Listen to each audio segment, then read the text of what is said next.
एक और बड़ी खबर हाथरस हादसे से जुड़ी हुई अभी की बड़ी अपडेट मिल रही है। सत्संग में भगदड़ को लेकर एफआईआर दर्ज कर दी गई है और एफआईआर में भोले बाबा का नाम नहीं है।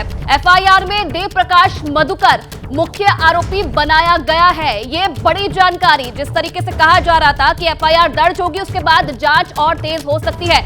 अहमद बिलाल इस खबर पर और ज्यादा जानकारी देंगे। अहमद, एफआईआर दर्ज हो गई है लेकिन भोले बाबा का नाम उसमें शामिल नहीं है और जो देव प्रकाश मधुकर है मुख्य आरोपी, इसके बारे में जानकारी दीजिए, ये कौन है? बिल्कुल आयुषी, देखिए आपको बताना चाहूंगा कि एफआईआर जो है वो दर्ज हो गई है हाथरस मामले पे और जो मुख्य आरोपी हैं वो देव प्रकाश मधुकर वो मुख्य आयोजन करता है। आपको बता दें कि कई सारे दर्जन भर से ज्यादा आयोजन करता जो है वो इस सत्संग सभा के पीछे आयोजन समिति में थे और उनमें से जो मुख्य आयोजन करता है देव प्रकाश मधुकर बाबा के करीबी माने जाते हैं, उनको जो है वो इस एफआईआर में मुख्य आरोपी बनाया गया है। लेकिन जो सबसे बड़ी खबर है वो ये भी है कि इसमें अभी तक भोले बाबा का नाम नहीं है। हालांकि पुलिस ने अन्य आयोजकों और अज्ञात लोगों के खिलाफ भी जो है वो एफआईआर में नाम जो बताया है, तो कहीं ना कहीं ऐसा भी लग रहा है, जैसा कि कल अधिकारी भी बता रहे थे कि जैसे जैसे जांच सामने आएगी वैसे वैसे और लोगों के नाम भी जोड़े जा सकते हैं। लेकिन कुछ और जानकारियां जो एफआईआर से निकल करके सामने आ रही है, उसमें एक बड़ी जानकारी यह भी है कि पहली बार किसी ऑफिशियल डॉक्यूमेंट में एक एग्जैक्ट नंबर बताया गया है कि इतने लोग यहां पर इकट्ठा हुए थे।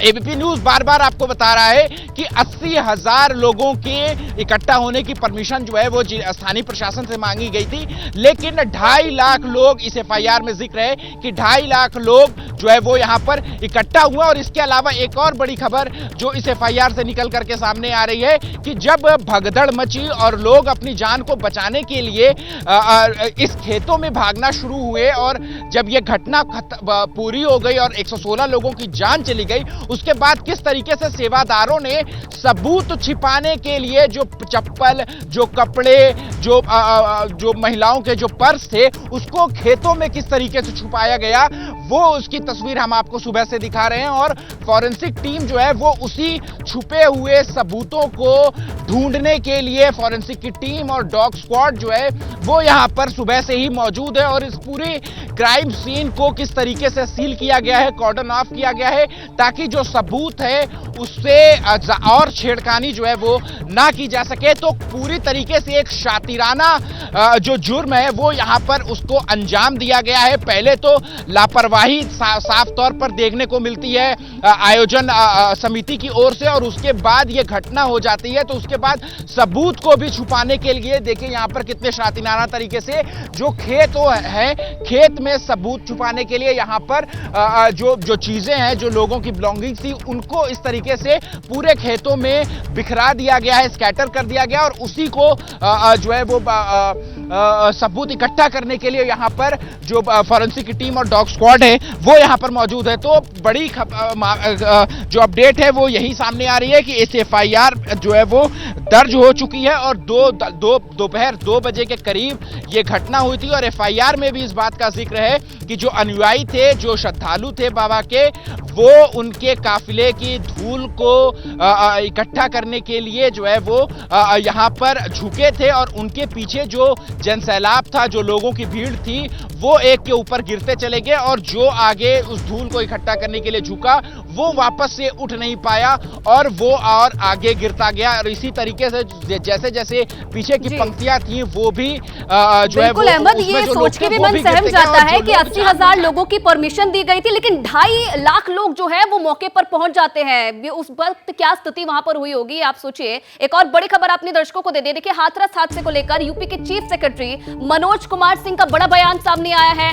सत्संग में 80,000 लोगों की इजाजत थी, मुख्य सचिव ये कह रहे हैं 80,000 से ज्यादा लोग आए थे। बाबा के पैर छूने के दौरान लोग गिरे, उसके बाद यह हादसा हुआ। परमिशन की जो शर्तें हैं वो नहीं मानी गई, मुख्य सचिव भी ये मान रहे हैं। अभी जो स्थिति हम लोगों के सामने आई है उसमें जो उनके मुख्य सेवादार थे, उन्होंने एक एप्लीकेशन दिया था इस तरह के कार्यक्रम के लिए और उसमें लगभग 80,000 के आसपास भीड़ की उन्होंने उम्मीद बताई थी। लेकिन जो सूचना मिली है वो काफ़ी ज़्यादा, उसकी संख्या वहाँ पे लोगों की थी, 80,000 से ज़्यादा थी। पुलिस काफ़ी बड़ी संख्या में डिप्लॉयड थी। उसके बाद भी जो बताया जा रहा है कि कार्यक्रम ख़त्म होने के बाद लोगों की कुछ प्रथा है कि उनके पैर छूने या वहाँ से मिट्टी लेने की बात है, उसमें भगदड़ मची और पास में कोई नाला है जिसमें एक के ऊपर एक लोग गिरते चले गए। मिशन की शर्तों को नहीं माना गया है, मुख्य सचिव भी ये मान रहे हैं और आज हाथरस पहुंचेंगे सीएम योगी आदित्यनाथ। सूत्रों से ये जानकारी मिल रही है, घायलों से मिलने के लिए अस्पताल भी जा सकते हैं और आला अधिकारियों के साथ समीक्षा बैठक भी सीएम योगी आदित्यनाथ कर सकते हैं। ये बड़ा अपडेट मिल रहा है सीएम योगी का, जो कि इस पूरे घटनाक्रम पर पल पल की नजर बनाए रखे हुए हैं। आज खुद हाथरस पहुंच सकते हैं और जो घायल लोग हैं उनसे अस्पताल मिलने भी सीएम योगी आदित्यनाथ जा सकते हैं। जिस तरीके से वीरेश लगातार ये जानकारी मिल रही है कि सीएम योगी आदित्यनाथ पहुंच सकते हैं आज हाथरस और जो अधिकारी है उनके साथ भी समीक्षा बैठक कर सकते हैं। इसे लेकर कोई जानकारी बैठक को लेकर तो हाथरस जा सकते हैं सीएम योगी आदित्यनाथ और हाथरस में जो यह हादसा हुआ उन घायलों से मिलने भी सीएम योगी आदित्यनाथ हाथरस अस्पताल में पहुंच सकते हैं। और जिस तरीके से अधिकारियों को लगाया गया है, जिस तरीके से निर्देश दिए गए हैं, किस तरीके से जांच अब चल रही है, क्या अब मौके पर जो अधिकारी हैं वो कर रहे हैं, इसे लेकर समीक्षा बैठक भी सीएम योगी आदित्यनाथ की तरफ से की जाएगी।